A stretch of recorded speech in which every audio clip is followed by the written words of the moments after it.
May mga dumadating po dito sa Senate na mga mukhang senador. Ayan. Makikita po natin dito, titignan natin yung mga vloggers natin kung sino po tong mga senador na to. May naglalakad dito. Teka, dahil maano po hanap tayo ng mga vlogger na malinaw. Marami pong vlogger na nakaano na ngayon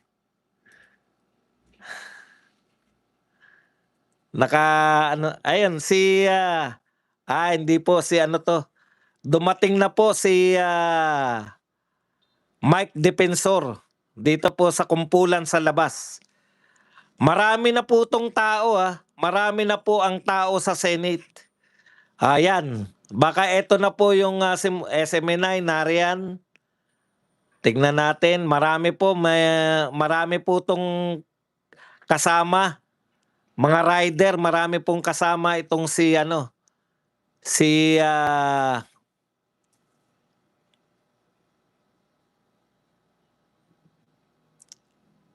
Mike Defensor. Ayan, marami pong rider na dumating. Ang dami pong tao na rito. Wala pa pong 10:00.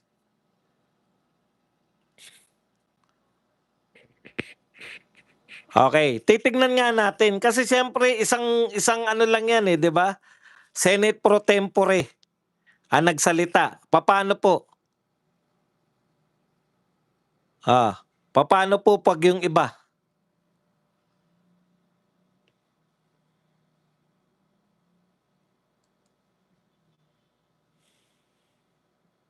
Eto po, may mga malalaking sasakyan dito ang dami na po ritong mga riders. Mga riders po narito. Mas marami po pong tao rito kaysa yung naroon ako. Yung naroon ako yung nagkaputukan Mas marami na po ngayon. Yan, marami pong nakasasakyan na nakakamao. Duterte. Yan. Nahirapan na po yung mga pulis dito na kung anong gagawin nila. Sa harap po to ng Senado. Okay. So, inaantabayanan po natin kahit po tinitiyak naman natin na kung wala man pong magaganap na magaganap naman po, magkakaroon naman po ng Senate, magkakaroon naman po si Cayetano ng kanyang sasabihin. Magla-live po tiyak yan. Ay, marami ng tao to. May tulog sila. May tulog po sila dito.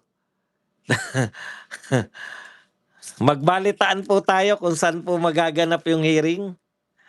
Mukhang may tulog po sila rito ng atin pong mga So nagpahayag po si Senator ayan po, titignan po natin yung atin pong sarili po nating network.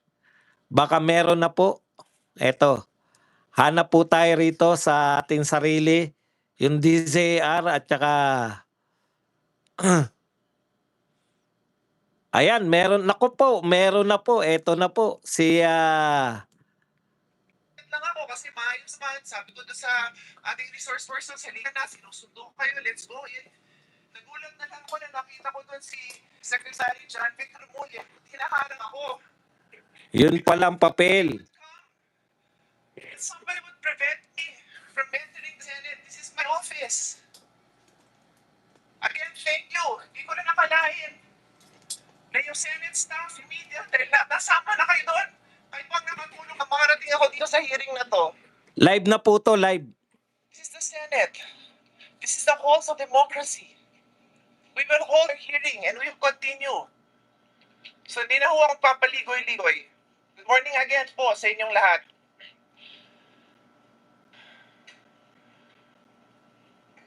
Live po tayo sa Senate ngayon. I'd like to address a very important thing. Yesterday, a session was purportedly held by 12 senators, 12 po, in which committee assignments were declared vacant and chairmanship of this very committee, this committee on the Blue Ribbon, was allegedly replaced.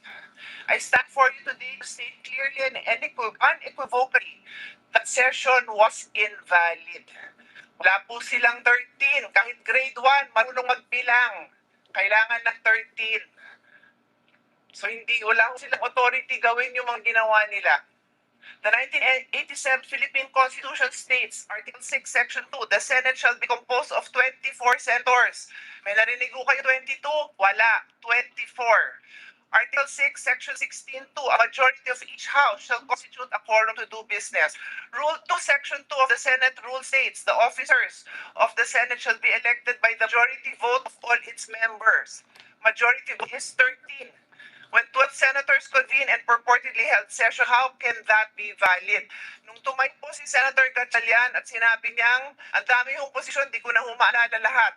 Acting, citing officer, Senate President Pro Tem, Acting Senate President. Paano nangyari yon? Buhay pa po si Senator Legarda. Kailangan po 13. Sabi nga, the officers of the Senate shall be elected by the majority vote of all its members. Buhay pa si Senator Legarda, hindi ko siya pinapalitan. Kaya hindi ko pwedeng magkaroon ng another Senate President Pro Tem. I all say this for the sake of our staff na litong-lit na sa ginagawa ng mga kasama natin.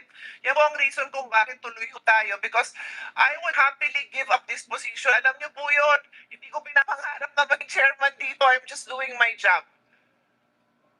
So I just needed to lay that on the basis para hindi na issue yun kung bakit ako nag-hearing, kung bakit tayo may hearing today. I have a longer speech, but because of the events that have transpired, I want to give floor to the Senate President, and then I will turn this over to the subcommittee chairman, Senator Marcoleta. I have already issued a letter to him. Later on, babasahin ko. Nasa karapatan ko din po yun as chairman of the committee. Kini-question nyo nung sinabi ni Senate President na magkakaroon ng subcommittee. Napakaluwanag din sa rules namin. The chairman create a subcommittee anytime. It can be verbal, it can be written, it can be text. Lahat na ng versions na ginawa ko. So valid po itong pag-create natin ng subcommittee. In any case, nandito din po ako. Pero may hearing din po akong isa tungkol sa taxation. Baka may kailangan ko sunduin sa baba yung mga mag-hearing ng mga kasama kong resource person for taxation. Anyway, I will give the floor to the Senate President. Thank you. Katotohanan, basis ng ating paniniwala sa Diyos, basis ng ating paniniwala sa isa sa lipunan na to, basis ng ating 1987 Constitution ay katotohanan. Let's start out and make this very clear. This is not against the administration. This is not for the administration. This is not for any political party. I ran in 2022 as an independent. I became Senate President with 13 people with different political beliefs. This is about the truth.